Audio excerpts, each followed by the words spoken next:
Howdy Hacksters! We recently had Timon Skerwich on the show to talk about his most recent project, the Payunora, which is an Arduino-shaped carry board for the Raspberry Pi Compute Module 4. The Payunora was recently crowdfunded on CrowdSupply. Now I happen to have one of these in hand as a beta unit, so let's take a look. Woo!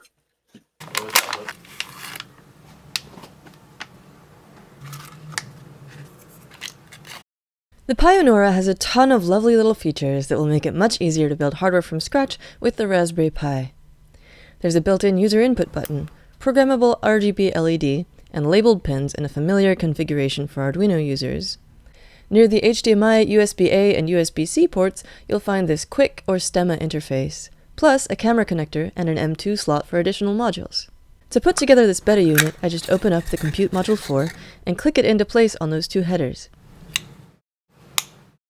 Here, I'll put in the microSD card. I also pull out the slide clamp and plug in the camera cable. Beautiful! There's also an off button so you can gently shut it down, and a switch to choose between host and device mode for the USB-A port. Remember that this is a beta unit, so it may differ from what you get. Don't forget to check out the links in the description below, and as always, hack on!